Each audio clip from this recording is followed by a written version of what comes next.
Dans cette vidéo, on retourne en Amérique du Sud pour récupérer notre van. Mais avant ça, on fait une escale rapide à Rio, au Brésil. Et vous allez voir que visiter Rio en pleine période de vacances scolaires en Amérique du Sud, ce n'est peut-être pas la meilleure idée au monde. Et on commence de suite par une attraction très connue, monter sur le pain de sucre en téléphérique. Bon allez, c'est bon, on est parti. Ah, regarde la plage. Ombrine, on a payé 74 $ pour avoir la tête dans les nuages. Ah oui, on a oublié de le préciser, mais on est venu à Rio en pleine saison des pluies, ce qui peut expliquer la présence de quelques nuages dans le ciel. Ouais, vous allez voir, pour descendre de là, faut pas laisser passer le pied. Voilà, on voit quelque chose quand même. Voilà la vue. Parce que ce qu'il faut savoir, c'est que pour monter tout en haut, on a quand même payé 74 € à deux. Et là, on a la tête dans les nuages complètement. Bon, ça fait 20 minutes qu'on attend. Je crois que c'est de pire en pire. Du coup, je vous mettrai des images de ce qu'on aurait dû voir, vs ce que nous on a vu. Là le problème c'est qu'on était venu pour le coucher de soleil et du coup il commence à faire nuit petit à petit. Donc on aura payé 74 € en moyenne pour voir des nuages.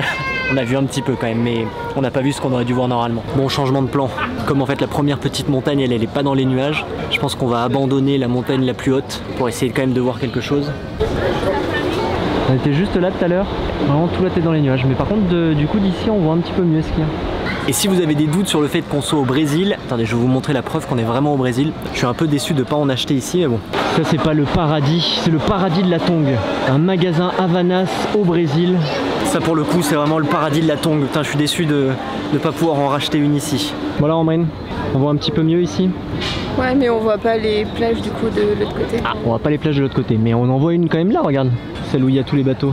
Regardez, on voit notre objectif de demain. Demain matin, objectif, le Christ. J'espère que demain quand on ira voir le Christ, ce sera pas dans les nuages comme ça. Ou encore pire, dans les nuages comme ça. Bon, nouvelle journée à Rio, il est 7h30 du matin et il pleut. On va se prendre un petit déj et après, normalement à 10h il arrête de pleuvoir. Direction le Corcovado. Regarde Ombrine ce que je viens de trouver. Et si tu regardes en face, on n'avait même pas remarqué, mais en fait il est juste là, on est vraiment en bas du Christ. Non, il est vraiment pas mal cet hôtel, honnêtement. Attention, je vais tenter le zoom x10 de mon téléphone. Mais je trouve que la qualité est quand même... Oh putain, ça tremble.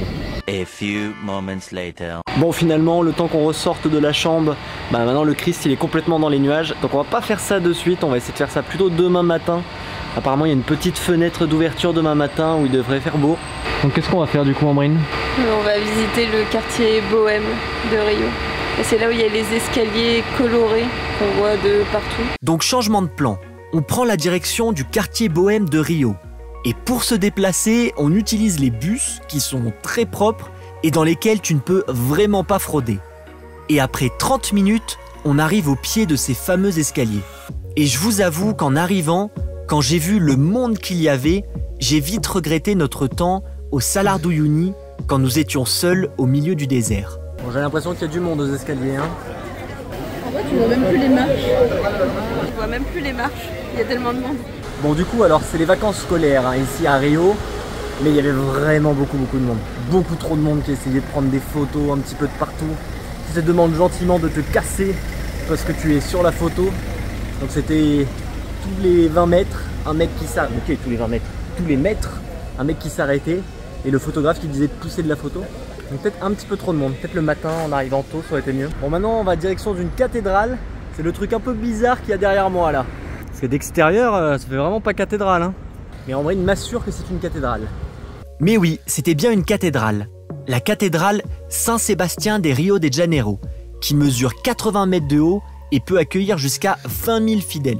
Elle aura mis 12 ans à être construite entre 1964 et 1976. Bon, et vous voulez savoir comment on sait qu'on est bien de retour en Amérique du Sud? C'est si dans les restaurants, ils proposent un riz, frites, viande. Parce que le combo riz, frites plus de la viande, c'est un truc qu'on retrouve depuis le début de la Colombie à peu près. Parce qu'ils produisent beaucoup de riz et beaucoup de patates. Hein. Bon, et si on vient à Rio, il fallait bien qu'on aille à la plage. Alors nous, on n'a pas le grand soleil. Hein. Il y a beaucoup de monde sur la plage. Mais il n'y a pas énormément de personnes qui se baignent, ouais, il y en a quelques personnes, mais pas énormément. Allez voir si l'eau est froide ou pas. Après il fait très chaud dehors, mais du coup elle est bien, elle est bonne.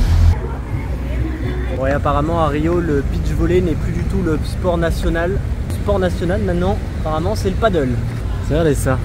C'est vraiment sympa comme ville Rio en tout cas, parce que là on est quand même, on est dans la ville, on est en plein milieu de la ville en quelque sorte, et on a la plage, les montagnes, et c'est des belles plages, des grandes plages, des belles montagnes, donc c'est vraiment une belle ville. On est ensuite rentré à l'hôtel.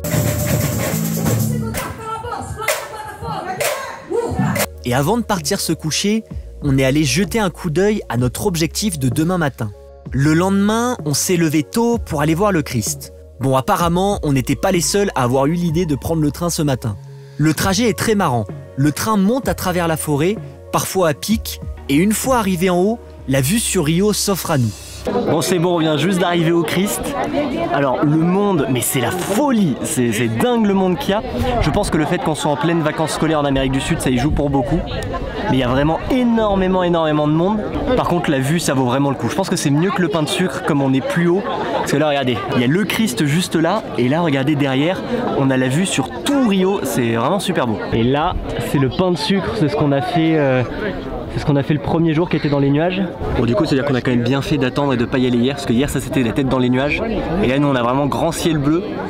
On s'est bien débrouillé là. Ça nous a coûté combien ça en moyenne? Ça nous a coûté 50 €. Ouais, 50 € à deux quand même le fait d'y aller en train. Mais je trouve que la vue est vraiment belle. Bon il y a le Christ ok, mais c'est la vue qui est vraiment super belle quoi. Malgré le monde c'est quand même bien. Regardez ici, c'est interdit aux drones. Par contre, pas de problème pour venir en hélico. Hein. Et je crois que juste en face de moi, là, il y a, alors je me rappelle plus du nom non plus, le stade de foot brésilien, là, ultra connu. Il est juste en face, il a l'air bien grand. Hein. Putain, les tours en hélico, c'est indécent. Il y en a vraiment toutes les 1 minute, il y a un hélico qui tourne autour du Corcovado, qui tourne autour du Christ. Putain, je passe vrai, hein.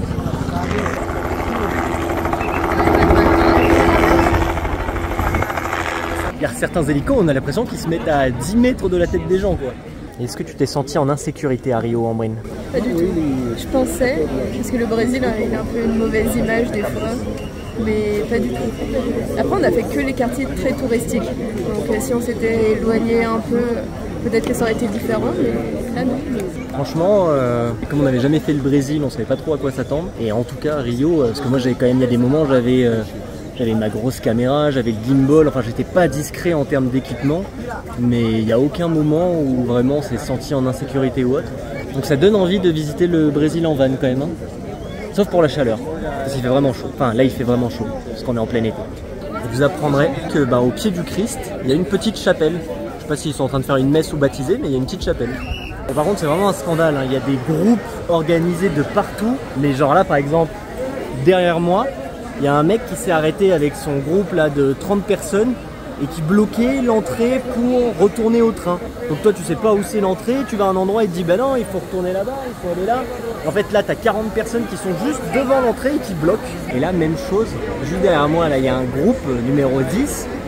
En fait les mecs ils sont dans la file, mais comme il n'y a pas tout le monde dans le groupe, en fait ils avancent pas. Donc juste ils se mettent dans la file, ils bloquent et ils attendent que les 50 personnes arrivent et se pointent pour faire le truc. Là elle gueule groupe 10, groupe 10. Oh là là, c'est ouf. Donc un conseil, si vous voulez faire le Corcovado, enfin si vous voulez aller faire le Christ et le Corcovado, allez-y tôt. Nous je crois qu'on est arrivé à 8h au train. Parce que là du coup il est 10h15, donc il n'est pas trop tard. Mais les gens qui sont derrière, là il y a une queue de fou. Hein. Nous il n'y avait personne, on a pris le premier train. Là je pense que les gens ils ont au moins 2 heures d'attente, 1h30 d'attente au moins, pour monter dans le train et faire le Corcovado. Donc il faut partir tôt. Et du coup notre hôtel, alors je fais pas de la pub parce que bon il nous donne rien, de toute façon on n'est pas payé.